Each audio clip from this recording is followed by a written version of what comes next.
This is Shuttle Launch Control. We're about 1 hour away from the beginning of our launch period today for the STS-36 launch countdown.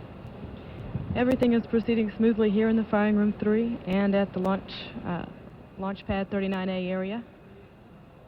Liftoff of Atlantis' sixth mission into space will occur sometime during the 4-hour launch period that extends until 4 a.m. Eastern Time.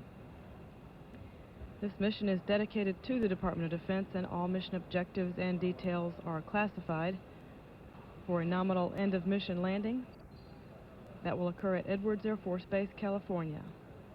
The day of landing will be announced sometime tomorrow morning. This morning marks the third time we have fueled the external tank to attempt a launch. The other two launch attempts were postponed, once because of a computer with the range safety system, and the second time was postponed because of bad weather. This morning the weather does look favorable for launch today, sometime during our launch period. The winds are acceptable at the launch pad and at the runway for return to launch site. There is a band of rain showers south of the Space Center around by Vero Beach. They are moving to the west, and there's a possibility they could be in the area, but it is not expected that they would at all impact launch for today. They are moving very quickly, and there's no chance that they would be building up. This launch will mark the fourth launch in darkness in the history of the shuttle program. There were 3 others, one in 1983, 1985, and the most recent one was STS-33 this past November. 5-member flight crew for mission STS-36 is currently aboard the vehicle. Commander is John Creighton. Pilot is John Casper.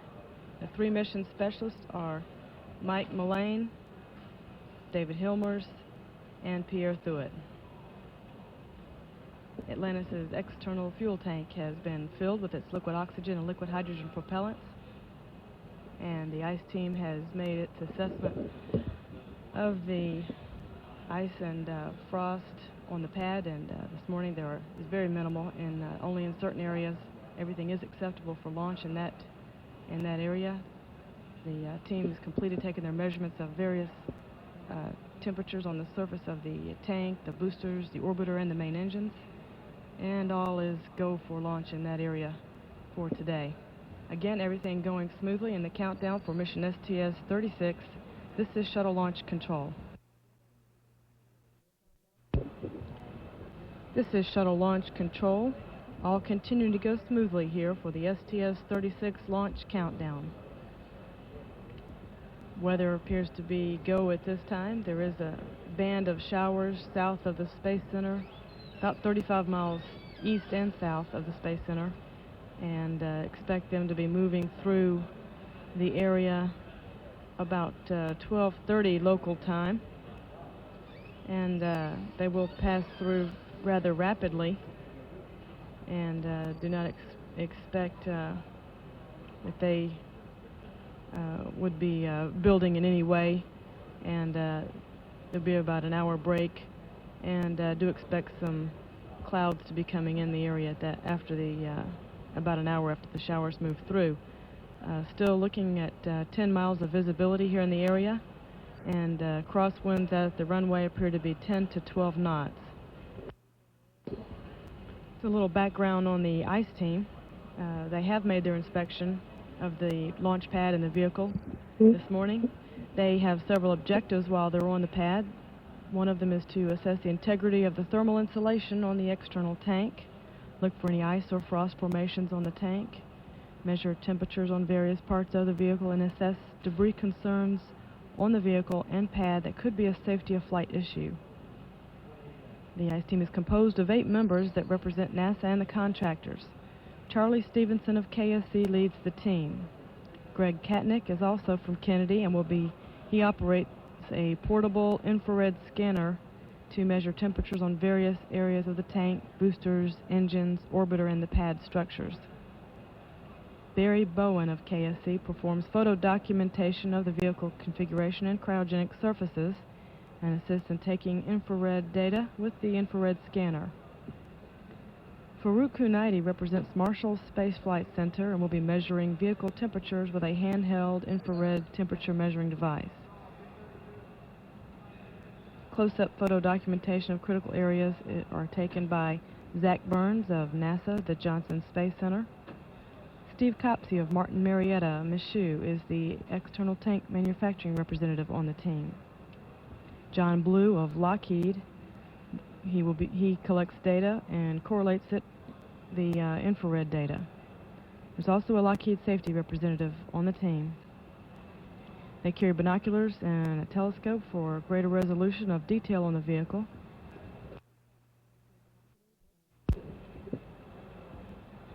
An inspection of the pad, mobile launcher platform, and the whole vehicle was made yesterday, and the external tank thermal protection system was documented prior to loading the supercooled propellants into the tank.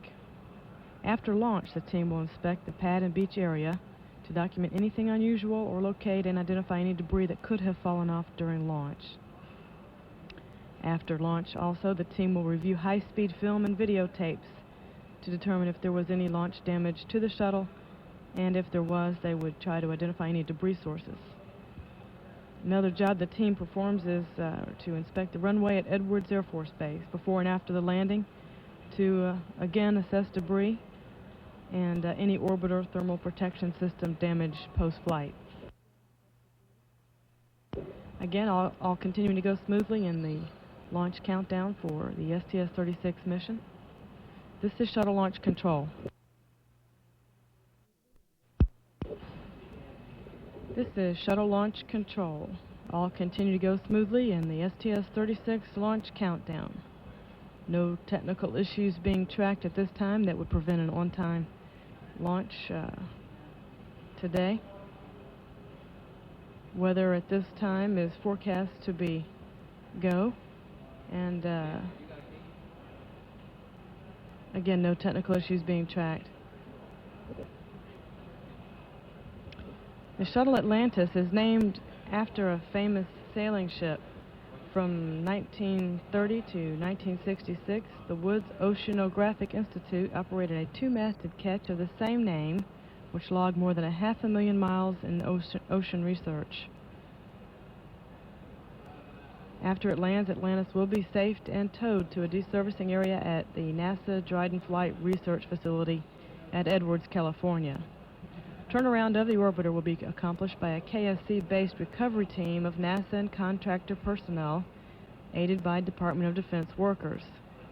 Turnaround activities are scheduled to take about 5 days, and the ferry flight back to Kennedy is currently scheduled for the morning of the 6th day. That's pending the completion of all scheduled work and favorable weather conditions at Edwards. A one-day ferry flight is planned. It's also pending good weather for the cross-country flight, and a refueling stop is planned at Kelly Air Force Base in San Antonio, Texas. The next mission for Atlantis is presently scheduled for this summer. It's mission STS-38. That is also a Department of Defense mission. Again, all continue to go smoothly here in the launch countdown. This is shuttle launch control.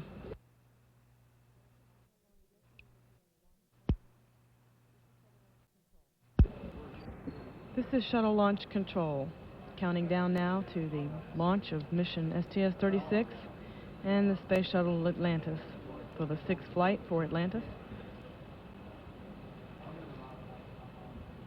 The orbiter test conductor for today here in Prime Room 3 is Jim Taylor. The NASA test director is Mike Leinbach. Of course, Bob Seek is the launch director, and Conrad Nagel is the STS-36 Atlantis flow manager. Heading up the mission management team is Brewster Shaw. And all of these people, of course, are seated here in Prime Room 3 and their respective positions, consoles, and monitoring the events of the countdown. This is Atlantis' sixth flight. The maiden voyage of Atlantis was STS-51J, October 1985. Subsequent missions include STS-61B, launched November 1985. STS-27 was December 1988. STS-30 was in May of 1989. That was the Magellan mission.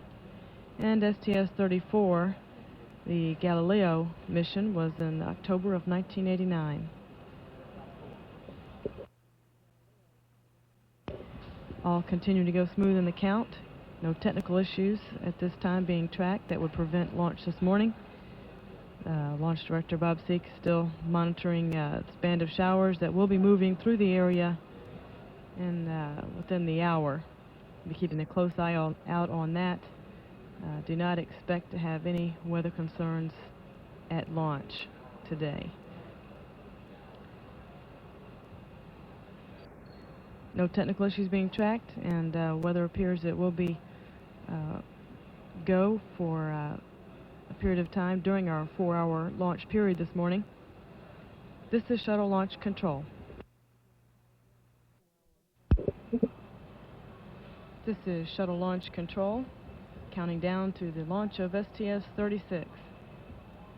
An update on the band of rain showers south of the Kennedy Space Center. They are about 20 miles due east and south of this area, and expected to be here about 1 o'clock local time now. They are predicting that the showers would be in the area for less than an hour, and it will be light rain, and it will be passing through the area rather quickly. One of the activities performed in the launch countdown is by the booster test conductor, and that person verifies that the chamber pressure in the solid rocket motors is measured. He verifies the transducers are operating. They measure the pressure in the thrust chamber at the nozzle, and this information is used to tell the computer when to separate the solid rocket motors in flight.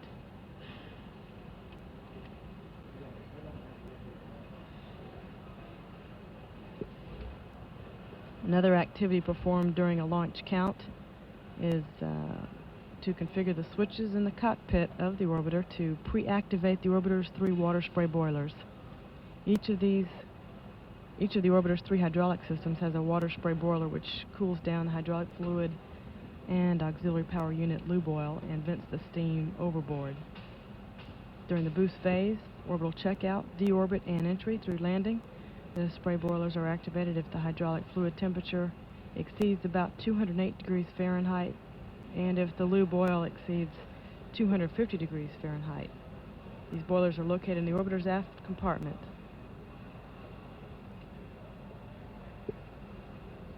One of the other activities performed in the count is to ask Mission Control to switch the S-band antennas to the high power mode and to configure the communication system so that at liftoff it will transmit and receive by radio instead of through hard wires as is done during the countdown. The terminal count range safety closed loop test is another activity performed during the countdown.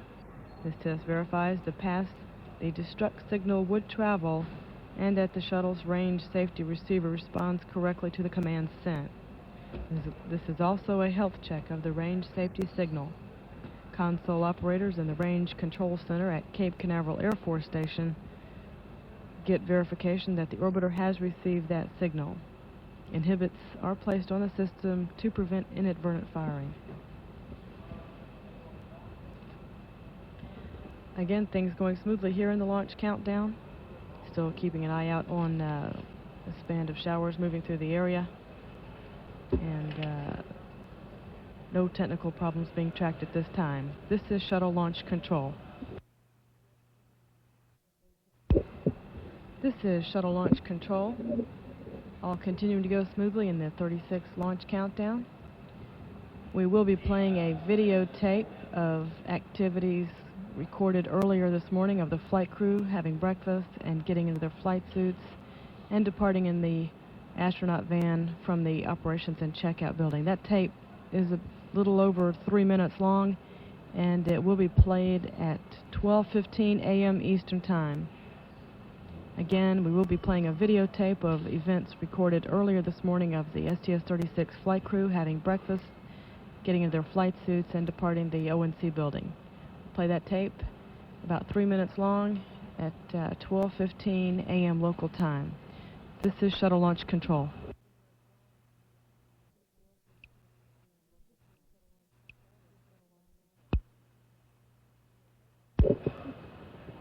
This is Shuttle Launch Control. We're standing by now to receive videotape. We've got the flight crew having breakfast this morning. This was recorded earlier.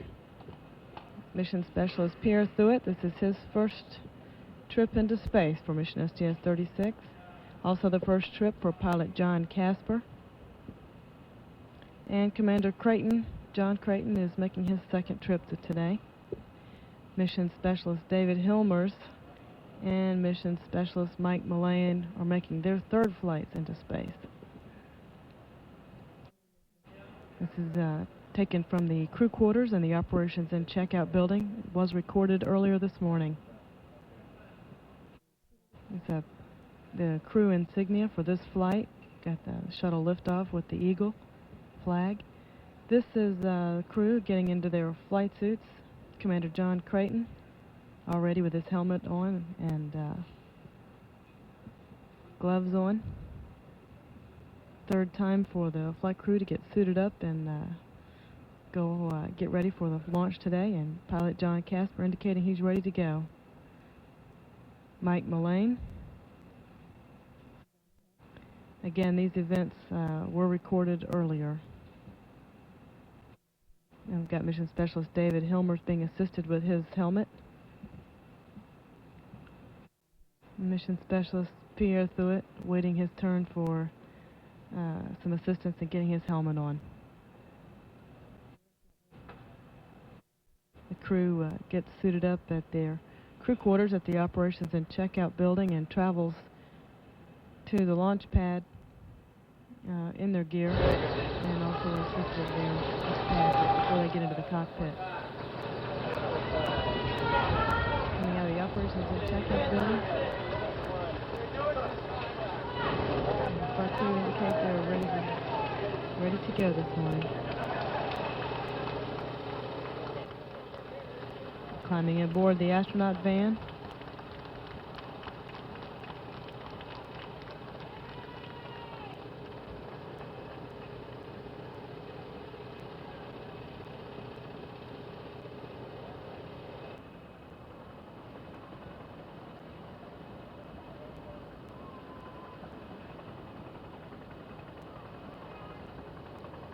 Crew rides out to pad 39A aboard the astronaut van and is assisted into the orbiter Atlantis' cockpit by White Room personnel. That concludes the videotape. It was recorded earlier this morning. All continues to go well out at pad 39A. Crew inside the cockpit at this time, and not tracking any technical issues that would be in any way a problem for launch today. Continuing to monitor a band of rain showers east of the center here, expected to be in the area at about 1 o'clock and will last for less than an hour, and expect clear weather after they come through the area. As we'll keep you informed on those activities and also those of the countdown. All continue to go smoothly for today's launch. This is Shuttle Launch Control. This is Shuttle Launch Control. Again, things going smoothly here for the launch countdown for STS-36. We did get a report from the Cape Weather Officer. Some of those rain showers that were east of the Space Center are now in the Cape area, and they're forecasting they will be moving out of the area within the hour. We're keeping a close eye out on those showers, and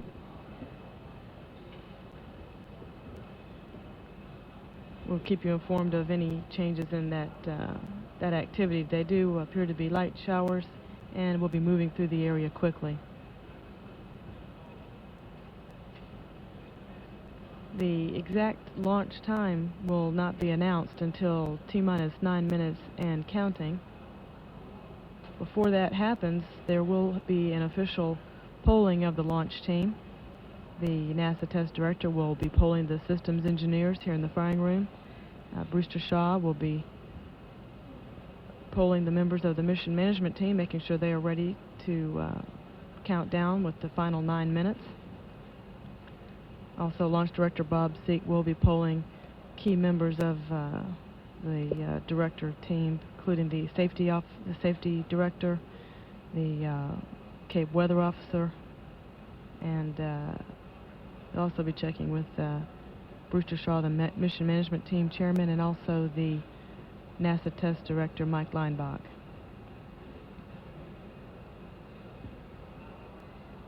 One of the activities in account is that the ground launch sequencer mainline computer program is activated and actually processes data. This program monitors various key commands and systems prior to assuming control of the countdown at the T-minus 9 minute and counting mark.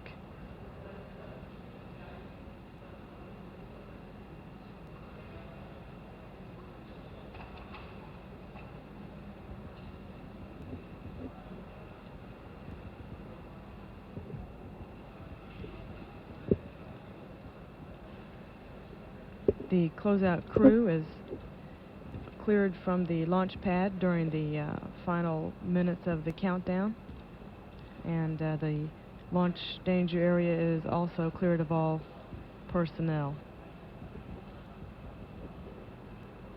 Convoy members are stationed at the runway for a return to launch site abort situation, and various members on rescue teams on center are at their stations. Again, all continue to go smoothly. Just continue to monitor the band of rain showers moving through the area. Expect that they will be moving through pretty quickly, and we will have about 45 minutes to 1 hour clearing after that, and then there may be some clouds moving into the area. This is shuttle launch control.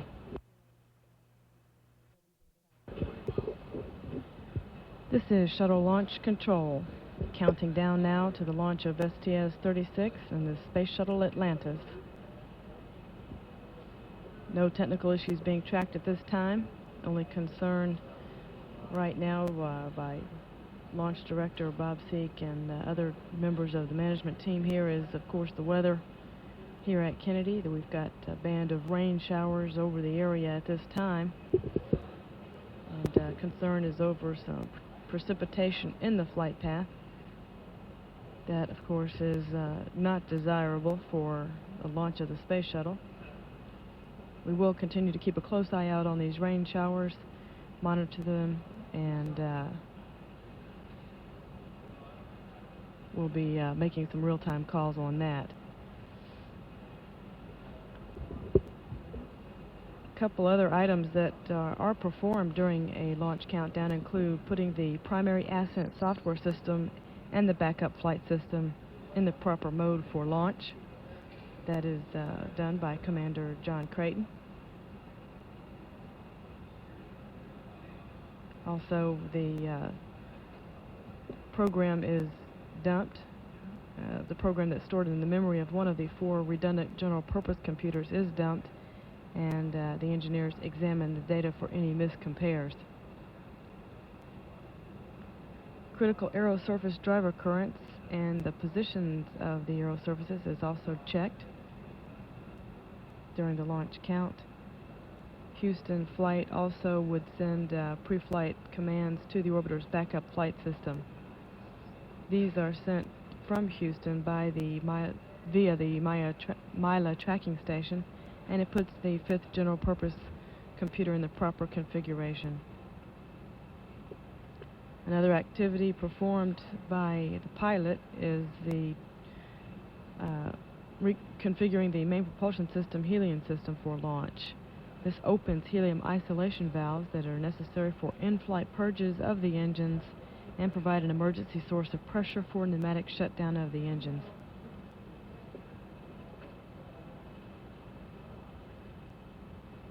Again, things going smoothly. The only concern now is tracking the rain showers in the Cape area at this time. We'll continue to monitor those very closely. This is Shuttle Launch Control.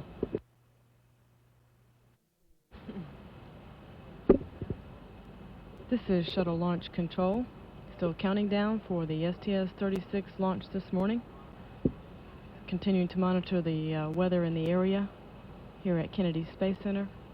Concern with precipitation in the flight path and also clouds and ceilings below the 8,000-foot level, making the runway difficult to see in case the astronauts should have to return to Kennedy because of some sort of an abort situation. The next launch from Kennedy Space Center will be the Shuttle Discovery. The Discovery will be launching the Hubble Space Telescope. That launch is planned for no earlier than April 12th. The telescope is currently over in a payload processing facility here at Kennedy, undergoing our pre-launch checkout.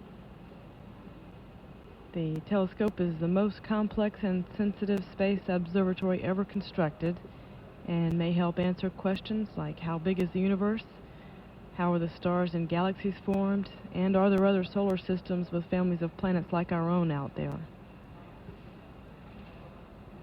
This telescope is more than 3 times larger and heavier than any unmanned satellite launched before by NASA to study the cosmos. It's 43 feet long, 14 feet in diameter, and approximately the size of a 14-wheel tractor trailer. It weighs about 25,000 pounds, which is about equivalent to 10 automobiles.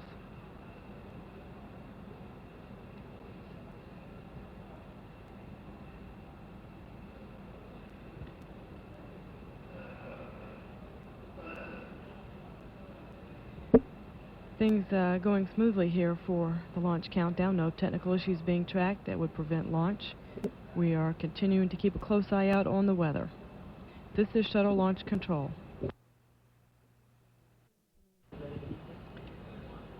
This is Shuttle Launch Control. All continue to go smoothly in the STS-36 launch countdown.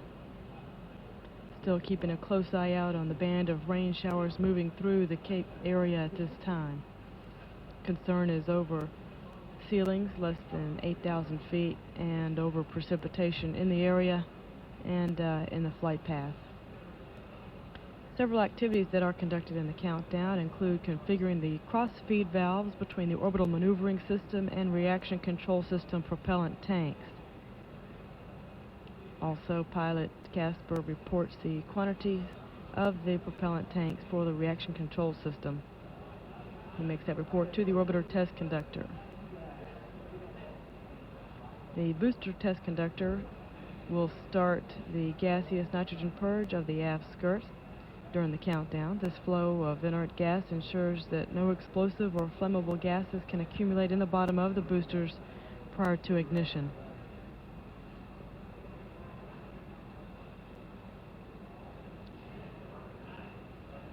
Verification that contingency support is ready and that emergency aircraft and personnel are on station is also another key event that happens in a launch countdown.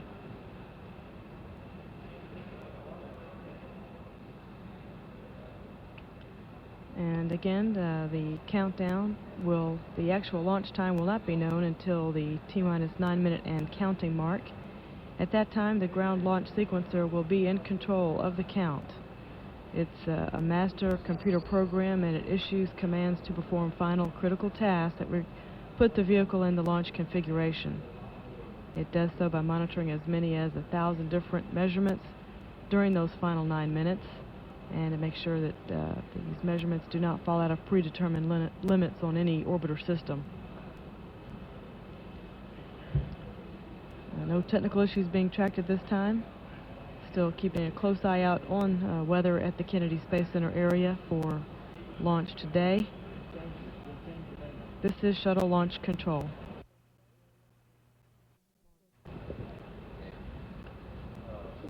This is Shuttle Launch Control. Still continuing to monitor the weather situation here at Kennedy Space Center for launch this morning. Commander Creighton just reporting that it is raining at the launch pad right now, that crew can see the rain. And this is expected to be moving out of the area in within the next hour. We do need to have clear, that the area needs to be clear of rain showers from a 20-mile radius, so that there's no precipitation in the flight path at the time of launch. Expect that we probably will have the rain showers over the shuttle landing facility in about 15 minutes. And again, these are light showers and expected to clear within the hour. All countdown events are going smoothly, not tracking any problems at this time that would prevent launch from a technical standpoint. Keep you up to date on the weather. The Launch Director Bob Seeg is in touch with weather officers at the Cape, and Houston flight controllers also keeping up with the weather here at Kennedy and at the other sites, the TAL sites and the abort one surround sites necessary for launch. But no technical issues being tracked. Just continue to monitor the weather here at Kennedy, looking at possibility of precipitation in the area, ceilings less than 8,000 feet, and also keeping an eye out on winds at the launch pad. This is Shuttle Launch Control.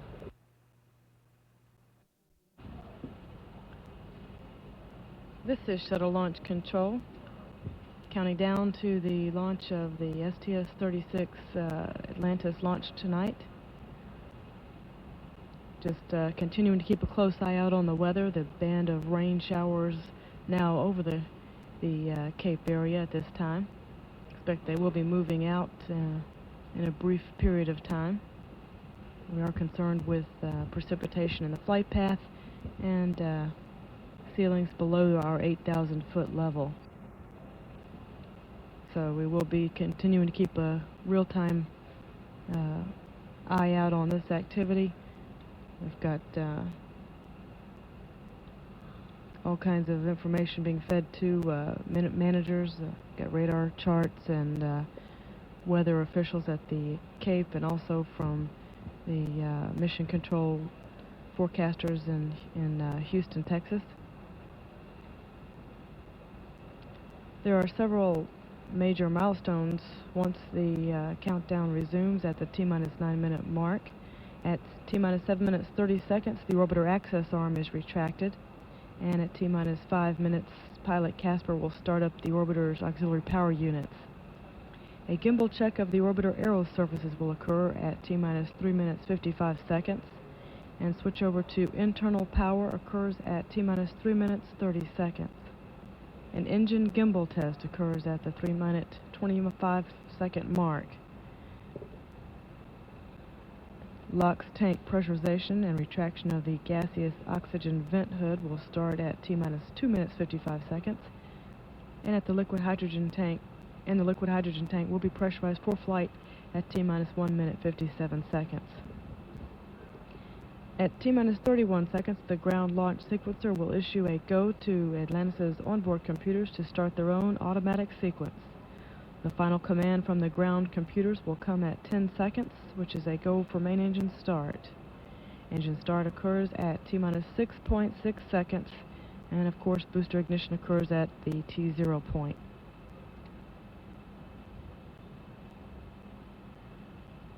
Again, continuing to monitor weather here at Kennedy for RTLS concerns, and also to ensure there's no precipitation in the flight path. This is Shuttle Launch Control.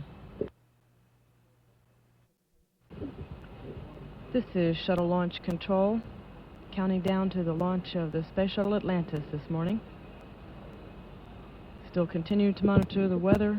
The band of rain showers now over the Cape area and due east of us. Nothing new to report in that area, except that we are keeping a close eye out on the band of activity. Following the shuttle's liftoff from the pad, the boosters will continue to burn for a little more than 2 minutes, providing about 3 million pounds of thrust each. The jettisoned boosters are recovered for refurbishment and use on later flights. They're recovered by the solid rocket booster recovery ships. Those ships, of course, are on station at their appropriate location in offshore from Kennedy Space Center. Once the boosters are recovered, they are towed to Hangar AE on the Cape Canaveral Air Force Station and are hauled onto some stands and taken apart, and thorough inspection is made, and the cases are shipped back to Morton Thiokol, and the aft skirts and the frustums are going back to the United USBI plant here at Kennedy Space Center for refurbishment. The orbiter's 3 main engines burn for about eight minutes into the flight, about 6 more minutes after booster separation, and after a main engine cutoff, the external tank is jettisoned and disintegrates upon re-entry into the Earth's atmosphere. 3 main engines, of course, stay with the orbiter and are reused after flight. There's no technical issues being tracked at this time that would prevent launch. We are continuing to monitor the weather here in the Kennedy area. We've got Michael Coates up in the shuttle training aircraft making some real-time assessments of the situation here at Kennedy. And a band of rain showers still in the area. We do expect it to be moving through shortly. This is Shuttle Launch Control.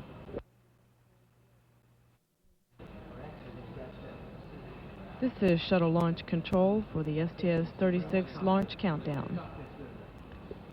Still monitoring weather situation here at Kennedy Space Center for launch this morning. Need to have the band of rain showers out of the area so there's no precipitation in the flight path, and also we need clear skies over the shuttle landing facility. Michael Coates up in the shuttle training aircraft making some real-time weather assessments. He gives the information to Ken Reitler here in the Operations Support Area, an annex of the firing room here in the Launch Control Center. Coates makes approaches to the runway to judge the visibility and also assesses wind conditions which affect handling characteristics of the orbiter. The Landing and Recovery Director, Ron Phelps, goes through a series of communications checks with the convoy commander, who is standing by at the shuttle landing facility in case of a problem which requires the shuttle to abort its mission and return to Kennedy after launch. This is a standard activity performed in a shuttle launch countdown. Phelps also talks to the solid rocket booster recovery ships, the Liberty Star and the Freedom Star, which are standing by to recover the solid rocket motors at their respective locations, which is about 7 miles from the predicted impact point for the boosters. The ships were dispatched out to sea prior to the first shuttle launch attempt, and when the 48-hour scrub turnaround was called, the ships came back in and then went back out again. They go through an electronic and visual search of the impact area to ensure the area is clear of shipping. And then they go to their respective locations about 7.5 miles from the predicted impact points. The solid rocket motors impact the ocean about 7 minutes after liftoff. And solid motors again are jettisoned about 2 minutes after launch. The whole booster recovery operation will take about 5 hours. Again, still assessing weather here at Kennedy Space Center for launch this morning. This is Shuttle Launch Control. This is Shuttle Launch Control in the launch countdown for STS-36. Still looking at weather here at Kennedy Space Center. Concerned with ceilings less than the 8,000 foot level that we need to have clear visibility to see the runway in case a return to launch site is necessary. The precipitation has ended at the shuttle landing facility. However, we do have a ceiling there at about the 4,200 foot level right now. We'll keep a close eye out on that and continue to monitor the overall weather situation.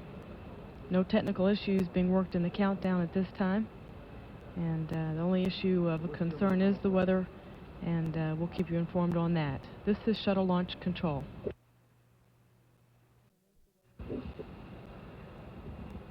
This is Shuttle Launch Control, still monitoring weather conditions. They do appear to be improving here at Kennedy Space Center.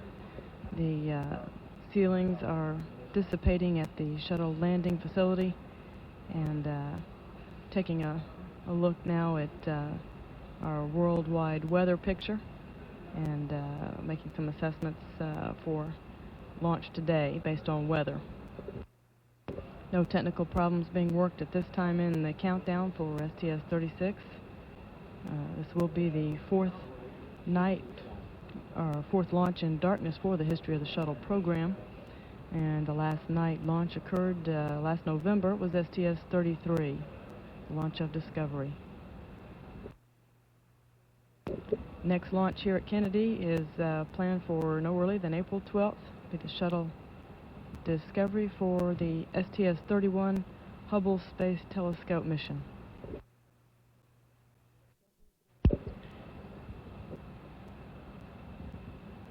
Continuing to monitor the weather situation.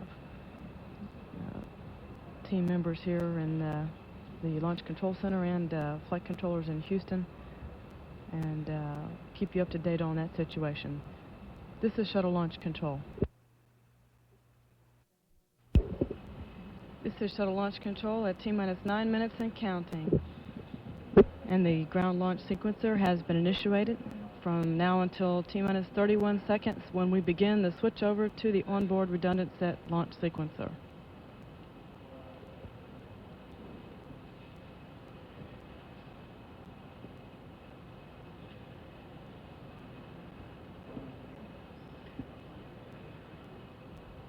T-minus 8 minutes, 30 seconds. Still monitoring weather here at Kennedy and at the TAL site.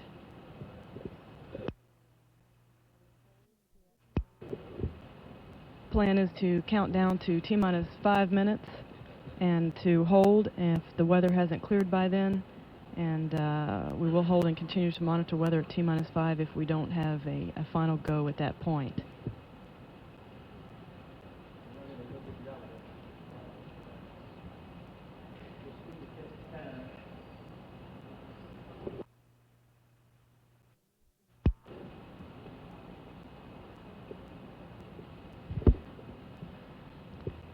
Coming up on the T-minus 7 minute 30 second point when the ground launch sequencer will start retracting the orbiter crew access arm.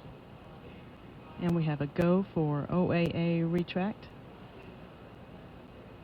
Access arm now being moved back away from the vehicle, and it can be re-extended in just a few moments if necessary.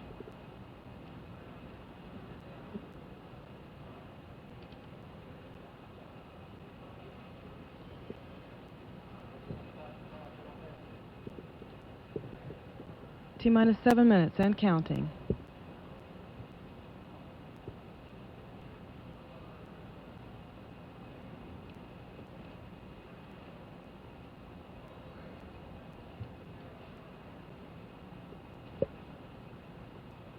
We'll count down to T-minus 5 minutes, and will not start the orbiter's auxiliary power units until the T-minus 5 minute and counting mark. The countdown will hold at T-minus 5 minutes.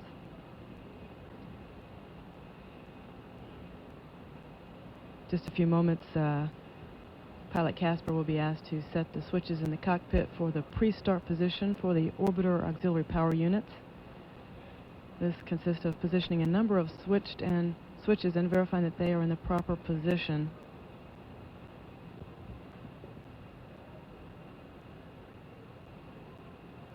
T-minus 6 minutes and counting.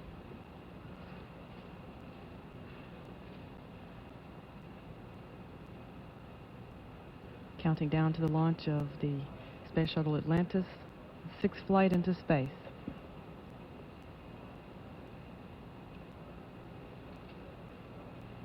Mission Control has transmitted the signal to start the onboard flight recorders.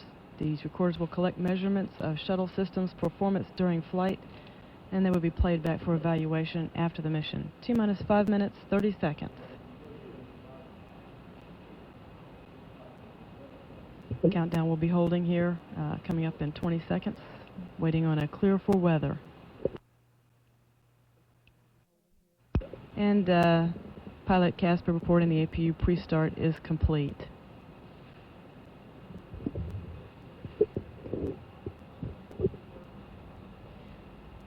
T-minus 5 minutes and holding. Counting down to the T-minus 5 minute point gives launch directors and flight controllers extra time to evaluate weather here at Kennedy and at TAL site weather. When the countdown resumes, the orbiter's auxiliary power units will be started by pilot Casper. Also, the liquid oxygen tank will be pressurized for flight. We will stop liquid oxygen replenish and close the fill and drain valve.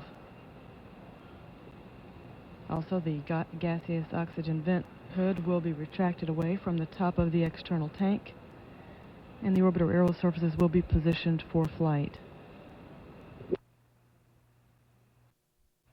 Countdown clock holding at the T-minus 5 minute mark.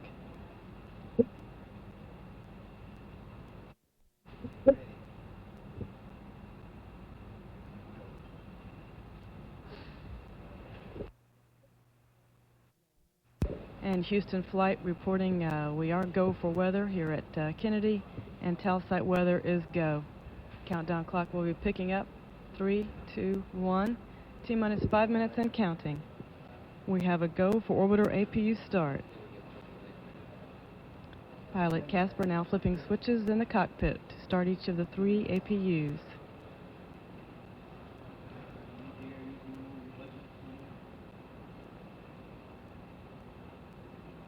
And Commander Creighton has been asked to reconfigure the orbiter heaters for launch. T-minus 4 minutes, 32 seconds.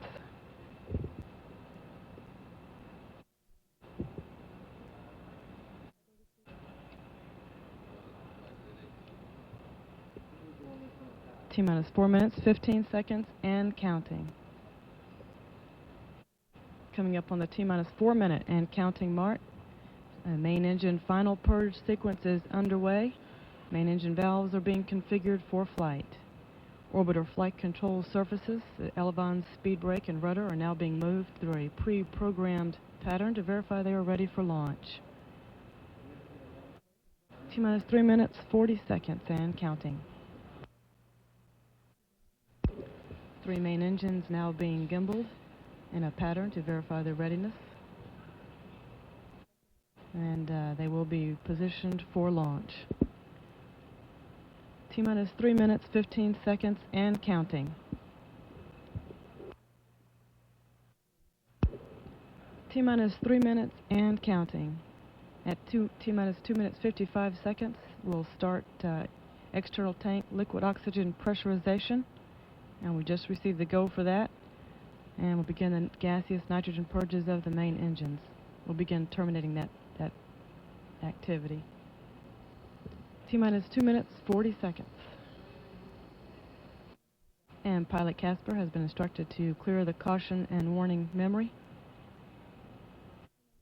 A gaseous oxygen vent arm is now being retracted away from the external tank. T-minus 2 minutes, 20 seconds, and counting.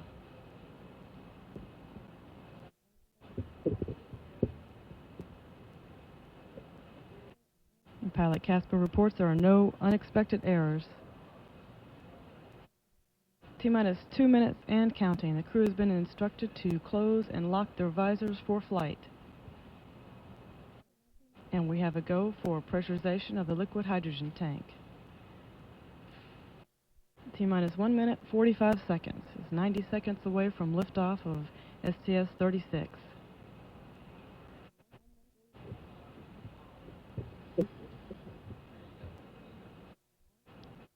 T-minus 1 minute, 30 seconds. Less than 2 minutes away now from launch.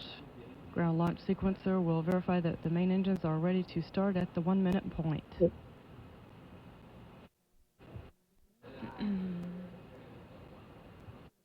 T-minus 1 minute and counting. The sound suppression water system is now armed. Pre-liftoff water will be released at T-minus 16 seconds. The solid rocket booster joint heaters have been turned off. T-minus 45 seconds and counting. All systems are go for the launch of Atlantis. T-minus 31 seconds and counting. We have a go for auto sequence start. Atlantis' 4 redundant computers have assumed primary control of the vehicle. T-minus 20. T-minus 15. 13, 12, 11, 10, 9. We have a go for main engine start. 7, 6, 5, 4, 3, 2, 1, 0. Ignition and liftoff of Atlantis and mission STS-36. This is Mission Control, Houston. Roll program has begun. That program puts the vehicle in the proper launch plane. Guidance officer confirms good roll. 3 engines now throttling back as Atlantis passes through the area of maximum dynamic pressure. The throttle down reduces the aerodynamic load on the vehicle. 3 APUs looking good, all engines looking good. Velocity is 1,200 feet per second. Atlantis now downrange 3 nautical miles. Crew has received the go at throttle up call. That call means that all systems are performing well. The 3 engines are now back at 104%. Velocity 2,200 feet per second. Downrange 8 nautical miles. Separation of the solid rocket booster is confirmed by the booster officer. Atlantis now traveling at 4,500 feet per second, 39 miles downrange. Flight Dynamics Officer reports nominal performance at this stage. And the crew has received the 2-engine transatlantic abort landing call, which means they could reach that transatlantic site on 2 engines if that were necessary. All 3 engines are looking good. All 3 APUs running properly. Velocity is now 6,000 feet per second. Atlantis 86 miles away from the Kennedy Space Center.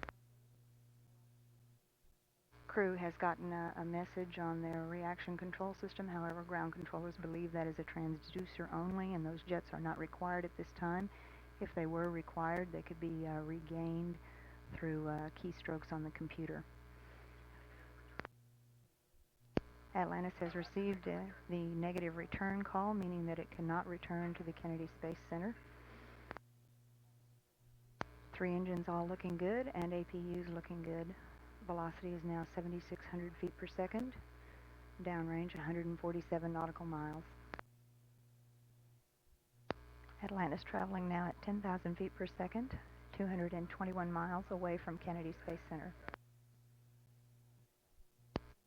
Atlantis has now passed the point that it could reach the transatlantic landing site on 1 engine at 109% if that were necessary.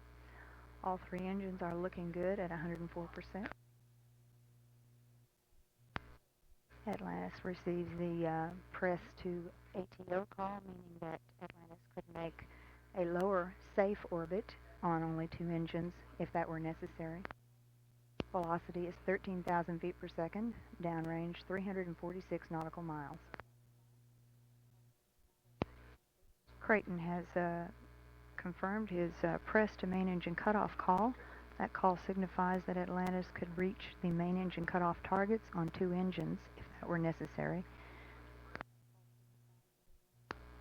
The crew has gotten the single engine press to main engine cutoff call. This call means that Atlantis could reach a safe orbit on one engine if that were necessary.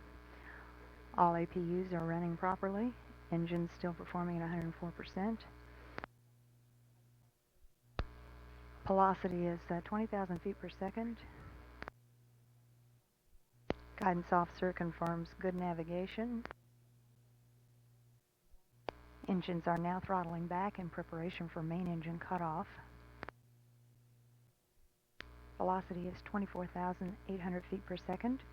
Atlantis 760 miles away from KSC. Main engine cutoff confirmed by the booster officer. And the external tank has separated. Flight dynamics officer reports a nominal main engine cutoff. Public affairs commentary for this mission STS-36 will pause until Atlantis' orbit has been circularized. This is Mission Control. This is Mission Control Houston at mission elapsed time 1 hour and 11 minutes. The Atlantis shuttle is now in orbit. Orbit has been circularized. Public affairs commentary will pause until the time that the crew receives the go for orbit operations call. This is Mission Control. This is Mission Control Houston with an advisory on the flight of Atlantis. The advisory follows in 10 minutes. This is Mission Control Houston with an advisory on the flight of Atlantis. The advisory follows in 5 minutes. This is Mission Control Houston with an advisory on the flight of Atlantis. The advisory follows in 2 minutes. This is Mission Control Houston with an advisory on the flight of Atlantis. The advisory follows in 1 minute. This is Mission Control Houston. At 1 hour 50 minutes into the flight of Atlantis, the crew of Atlantis has been given the go for orbit operations. The orbiter and the crew are performing well. The STS-36 landing date and period announcement will be made as soon as practical after the launch plus 24-hour mark when NASA news centers are open for business. This concludes commentary for today on Atlantis and the STS-36 mission. At mission elapsed time 1 hour 51 minutes, this is Mission Control.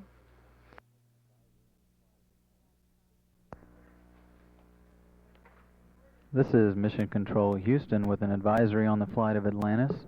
The advisory follows in 10 minutes.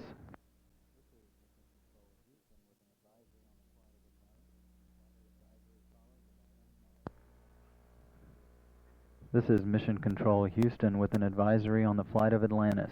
The advisory follows in 5 minutes. This is Mission Control Houston with an advisory on the flight of Atlantis. The advisory follows in 2 minutes. This is Mission Control Houston with an advisory on the flight of Atlantis. The advisory follows in 1 minute.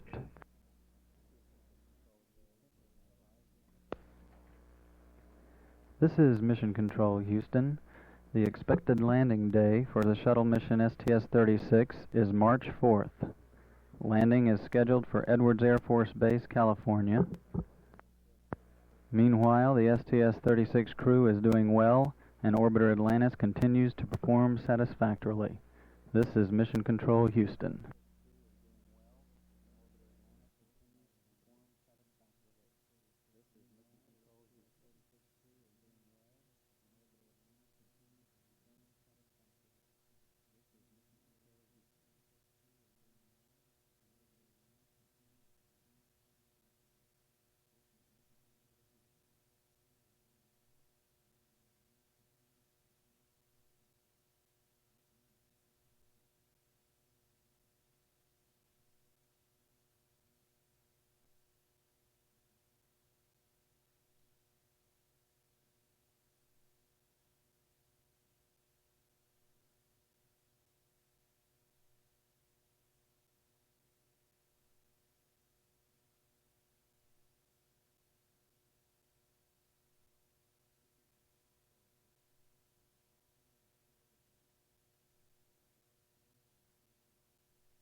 This is Mission Control Houston with an advisory on the flight of Atlantis.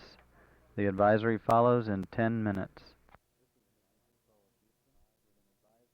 This is Mission Control Houston with an advisory on the flight of Atlantis. The advisory follows in 5 minutes. This is Mission Control Houston with an advisory on the flight of Atlantis. The advisory follows in 2 minutes. This is Mission Control Houston with an advisory on the flight of Atlantis. The advisory follows in 1 minute. This is Mission Control Houston. The STS-36 mission will conclude at approximately 12:08 p.m. Central Standard Time tomorrow with touchdown of Atlantis at Edwards Air Force Base, California. The crew is doing well and beginning landing preparations, and the orbiter continues to perform satisfactorily. This is Mission Control Houston. This is Mission Control Houston at mission elapsed time 4 days, 8 hours, 39 minutes. Public Affairs commentary for mission STS-36 will resume in 10 minutes. Presently, we have television coverage of convoy deployment at Dryden Flight Research Center. This is Mission Control. This is Mission Control. Public Affairs commentary for shuttle mission STS-36 will resume in 5 minutes. This is Mission Control at mission elapsed time 4 days, 8 hours, 49 minutes. Crew aboard Shuttle Atlantis is completing their deorbit checklist in preparation for today's landing. Landing is scheduled at 10:08 a.m. Pacific Standard Time. At Dryden Flight Research Facility, the landing and recovery convoy is rolling out to runway 23 at Edwards. The deorbit burn this morning is scheduled for 11:11 a.m. Central Standard Time. The change in velocity, or delta V, for the deorbit burn will be 255. That's 255 feet per second. And the time of the burn will be a duration of 2 minutes, 5 seconds. Entry interface will occur at 11:37 a.m. Central Time. And again, landing on runway 23 after a left overhead turn of 261 degrees on the heading alignment circle. Landing at 10:08 Pacific Standard Time. The current forecast for weather at Edwards is improved from the earlier forecast today. Forecast for landing time at runway 23 includes clouds, 15,000 scattered, 20,000 feet, a thin broken layer of clouds. The rain shower predictions have been removed from the forecast. No rain is predicted at Edwards. Winds will be from 260 degrees on the compass heading, gusting 17 knots, gusting to 25, with runway 23 forecast to be well within our limits. At 23, the winds are forecast to be headwinds, 15 gusting to 22. Crosswind from the right, 8 gusting to 12 knots. Both of those forecasts are within limits. Visibility will be 7 miles at the landing site. And the temperature on the runway at landing time is forecast for 57 degrees Fahrenheit. Adjusted for wind chill factor, the actual air temperature will feel like 37 degrees Fahrenheit. Flight Dynamics Officer has just provided an up-to-the-minute weather forecast, and that is a slight change to the winds from 250 degrees heading on the compass, with headwinds of 16 gusting to 24 at runway 23, a right crosswind of 6 gusting to 8 knots. This is Mission Control. This is Mission Control at 4 days, 9 hours, 0 minutes. Capcom has just given the crew the go for the deorbit burn. That burn coming up 20 minutes from now at 11:11 a.m. Central Time. The burn will be delta change in velocity of 255 feet per second. The duration of the burn will be 2 minutes, 5 seconds. The flight control team will not have real-time data on the burn. Atlantis will have gone LOS just a few minutes before the burn begins, but we will have a report on the burn as soon as we reacquire through the Tracking Data Relay Satellite West, and we will report on that information as soon as we have it. This is Mission Control. This is Mission Control Houston at 4 days, 9 hours, 7 minutes mission elapsed time. Weather Office just gave us the latest observed weather conditions at runway 23 at Edwards.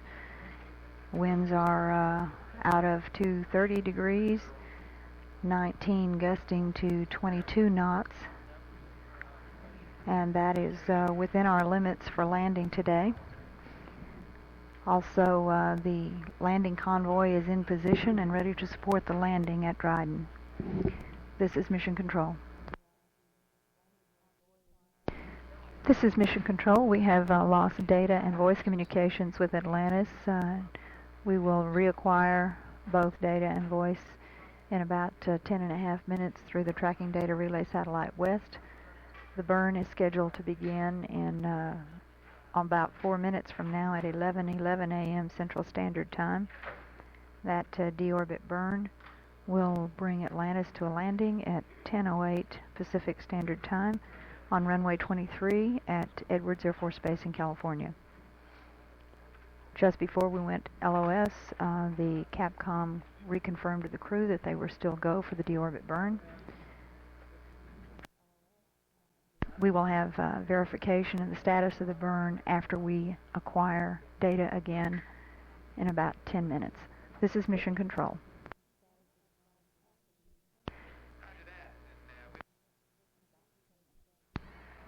This is Mission Control at Dryden Flight Research Center. The convoy crew has just completed its landing briefing. The convoy manager always gathers all members of the convoy together shortly before landing to run over procedures and any last-minute changes. Here in Mission Control, we've reacquired communications and data with the crew, and the propulsion officer confirms that we had a good deorbit burn. Just before we went to LOS, we saw indication that a circuit breaker had tripped. There's no major impact to the landing procedures this morning. Crew is in the process right now of trying to turn that breaker back on. And we will keep you informed of their progress.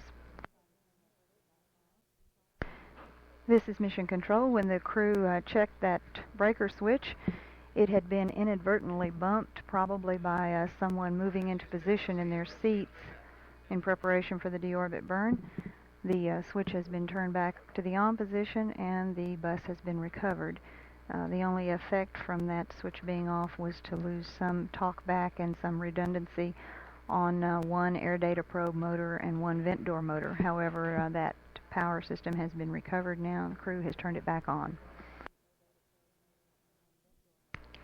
This is Mission Control. The weather office has just updated our latest weather observations. Winds are now overall at runway 23, 18 gusting to 22. That computes to a headwind of 17 gusting to 21 knots, a left crosswind of 4 gusting to 5 knots, and the weather forecaster reports that winds in fact are calming down a little bit right now, so we expect to be winds well within limit at landing time. We are now 12 minutes away from entry interface, the point at which Atlantis will re-enter the Earth's atmosphere, and that is predicted to be at about 11:30 a.m. Central Time this morning. All systems aboard Atlantis continue to perform well. Flight control team does not expect any problems or difficulties with this morning's landing. This is Mission Control.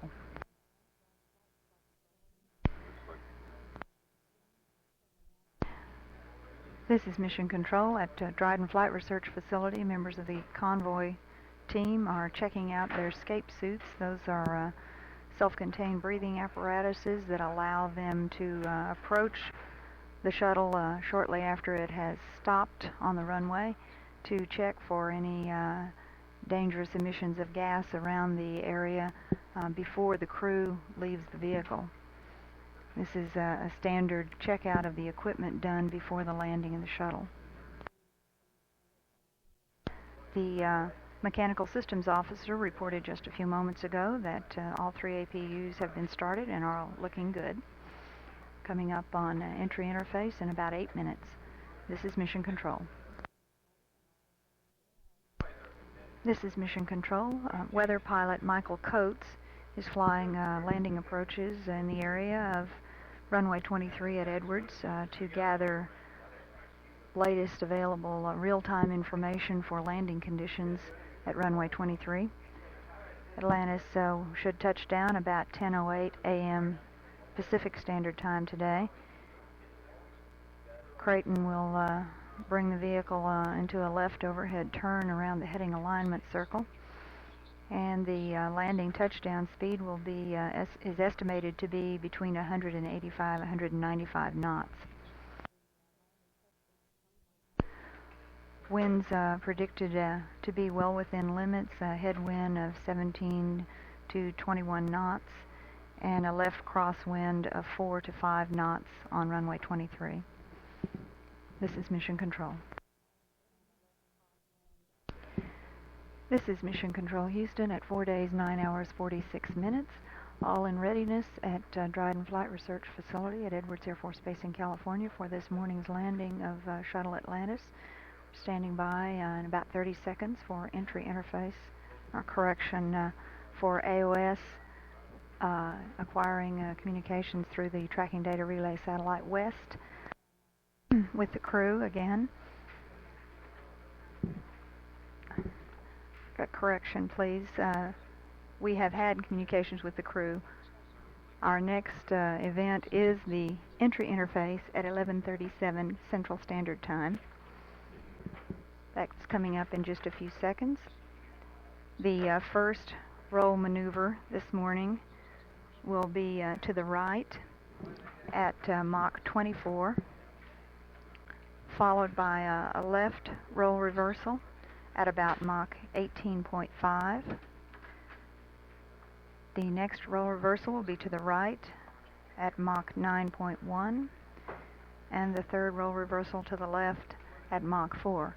These maneuvers help Atlantis to dissipate the energy it has built up during orbit to slow down enough to coast into a landing at Edwards.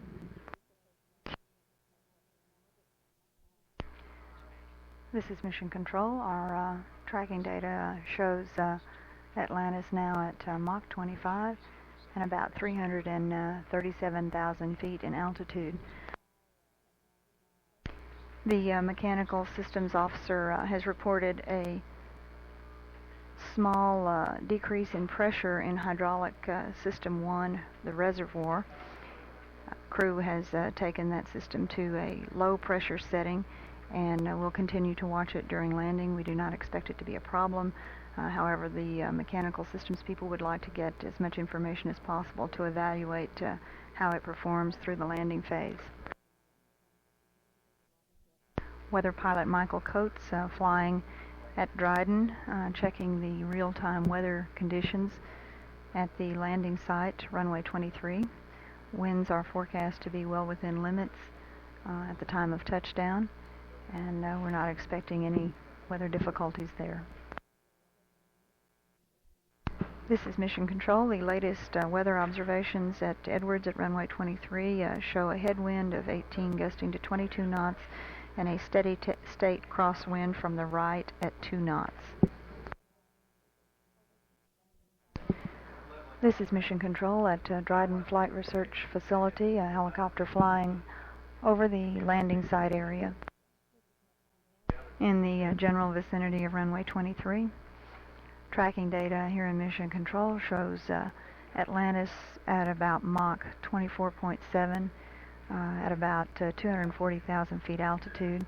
We're standing by for actual real-time data from Atlantis.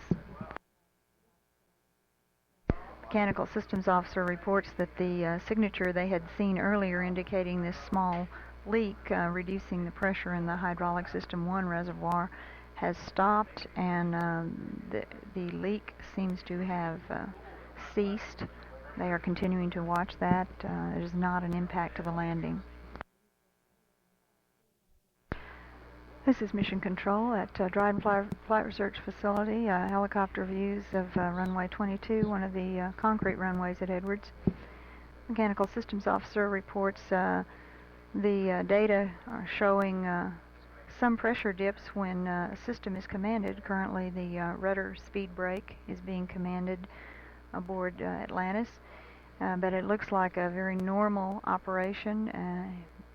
Some speculation by the Mechanical Systems Officer that could have been a temporary clog or jam in the pump for the Hydraulic Systems 1 reservoir. Is not causing a problem with this morning's landing, and they are recording as much data as possible so as to evaluate after landing. Atlantis now at Mach 23.4 at an altitude of 227,000 feet. We're about 21 minutes away from landing. Weather conditions at Edwards are ideal. Visibility is 12 miles. Headwinds 18 to 22 knots on runway 23, and a steady state crosswind of only 2 knots. This is Mission Control. The crew has just been informed that Hydraulic Systems 1 pressure is much closer to normal now, and the flight control team intends to return that system to its normal pressure, normal operating pressure that is, when Atlantis is at about 45,000 feet altitude. Velocity is now Mach 21, and Atlantis at 224,000 feet. This is Mission Control. Atlantis now at Mach 18.4 and an altitude of about 203,000 feet. Crew should be starting now. Atlantis into the first roll reversal to the left. We've had a temporary dropout of data here in Mission Control due to low signal strength. We expect to recover the data transmissions in the next few minutes. This is Mission Control. We've locked back onto our data now, and shows Atlantis at Mach 14.7, 180,000 feet in altitude.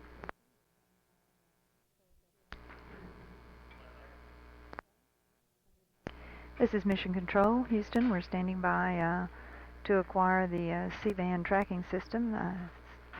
Been waiting for that for a couple of minutes. Our computer modeling information shows that Atlantis is at Mach 8, about 150,000 feet in altitude. Should have now completed the second roll reversal to the right, and will be coming up at Mach 4 for the third roll reversal. Flight control team will take auxiliary power units number 2 and 3 over to auto shutdown inhibit, so that those auxiliary power units cannot automatically shut down prior to bringing APU, or auxiliary power unit number 1, back up to normal pressure. Hydraulic system 1 is looking fairly normal right now, and plans are to bring it back to normal pressure when Atlantis reaches about 45,000 feet altitude. This is Mission Control. The crew's been given a go to take TACAN, Tactical Air Navigation data. The 3 TACAN systems aboard Atlantis sense the radio beacons from a ground station, and that helps to sense a slant range, a bearing, and a heading, and the information helps to update the state vector position for Atlantis. This is Mission Control. Our C-band data is apparently inaccurate here in Mission Control, so that's why the crew's been asked to take the TACAN data.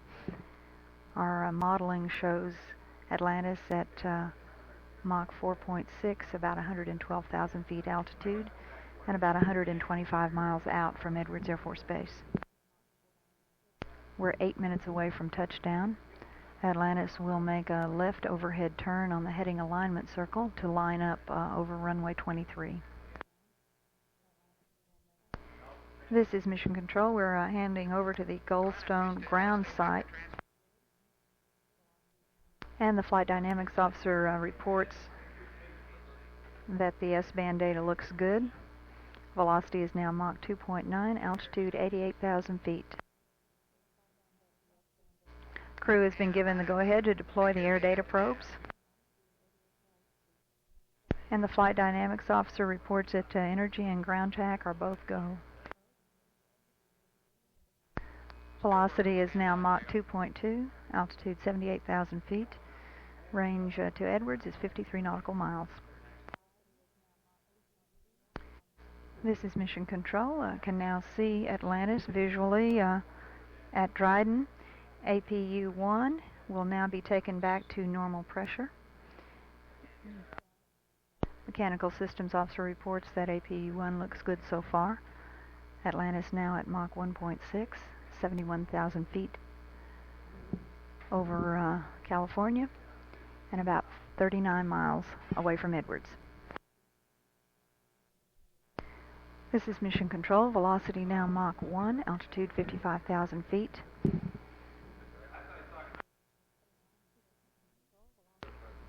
Atlantis just about a minute from intercepting the heading alignment circle. Mechanical Systems Officer reports that APU-1 still looks good.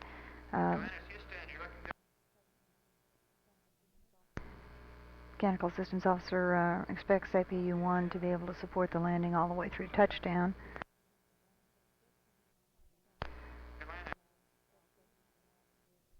Flight Dynamics Officer reports that Atlantis looks good coming onto the heading alignment circle. Velocity is now 800 feet per second, 37,000 feet altitude, about 19 miles from touchdown. And the Flight Dynamics Officer reports that energy is right on target as Atlantis comes around the heading alignment circle. Velocity now 700 feet per second, altitude 20,000 feet. Atlantis coming down at about 330 feet per second. Coming in now to the final approach at about 14,000 feet. Velocity is 500 feet per second. Mechanical Systems Officer reports APU-1 still performing all right. Velocity is 400 feet per second, altitude about 10,000 feet. This is Mission Control. Flight Dynamics Officer reports Atlantis is lined up right on the glide slope over runway 23, about 8,000 feet above the runway now. Winds remain the same, 18 gusting to 22 knots headwind and a very negligible crosswind. Altitude now about 700 feet. Landing gear is down. Main gear touchdown.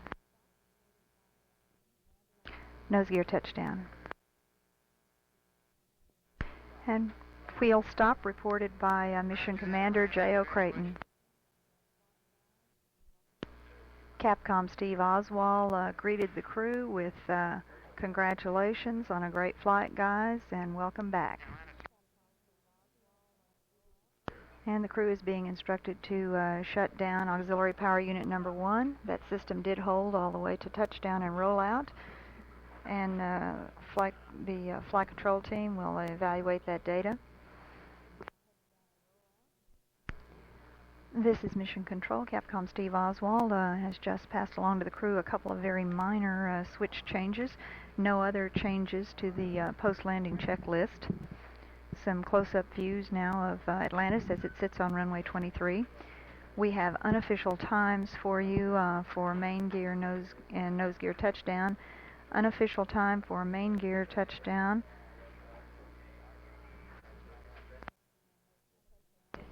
Mission elapsed time 4 days, 10 hours, 18 minutes. Nose gear touchdown. Unofficial time 4 days, 10 hours, 18 minutes, 33 seconds. Unofficial time for wheel stop was 4 days, 10 hours, 19 minutes, 15 seconds. The convoy crew will be coming up to Atlantis now to check out the vehicle. About 15 minutes from now, we expect orbiter safing to be complete. And very shortly after that, the convoy crew will roll the stairs into place at the side hatch. We do not expect to see the crew come out of the vehicle for about 45 minutes. This is Mission Control. This is Mission Control. All post-landing procedures aboard Atlantis going well. No problems encountered after touchdown and rollout this morning. Convoy will be moving into place to begin their safing and servicing operations. This is Mission Control. The crew has been given a go-ahead to reposition the main engines. Those engines are gimbaled back into the proper position before the engine covering cone is put on to take Atlantis back to the Kennedy Space Center. Convoy members in place around Atlantis right now with sniffer equipment, checking for any dangerous gases that may be in the area right around the vehicle before the rest of the convoy crew approaches. This is Mission Control. The crew has been given the go-ahead to take off their launch entry suits if they want to. However, since the air temperature is fairly cool on the runway there at Edwards, they may be wearing their suits when they come out of the vehicle. We will just have to wait and see. This is Mission Control. This is Mission Control. John Casper reports that the auxiliary power units have been shut down. The crew is continuing pressing through the post-landing procedures well on time. No problems have evolved so far. This is Mission Control. Pilot of the STS-36 mission, John Casper, waving for the camera there. We expect the crew to be coming out of the vehicle sometime in the next 15 or 20 minutes. We're standing by for hatch opening. This is Mission Control. We see that the hatch is open. The flight surgeon will be going into the white room there at the side of Atlantis within the next few minutes for a brief medical checkup of the crew just before they come down the stairs from the orbiter. This is Mission Control. The astronaut support person is now in place inside Atlantis. He'll be taking over from the crew, completing switch throws and the rest of the post-landing procedures. We expect to be seeing the crew coming out of Atlantis sometime in the next few minutes. This is Mission Control. We have the flight crew coming from Atlantis now. J.O. Creighton, John Casper, being greeted by Dr. William Lenore and Don Putty and Michael Coates. Now Pierre Thuet and Dave Hilmers and Richard Mullane also there. Dr. Lenore is the Associate Administrator for Spaceflight for the agency. Mr. Donald Putty is the Director of Flight Crew Operations at the Johnson Space Center, and Michael Coates is a member of the Astronaut Corps. Crew walking around looking at the outside of Atlantis. Customary walk around every flight crew makes after landing. STS-36 crew posing for a photograph before they leave the landing site. They will be returning to the Dryden Flight Research Facility buildings. Crew will have a brief visit with their families and physical exam before returning to the Johnson Space Center later this evening. Generally, the crew arrives about 7 hours after landing back here in Houston.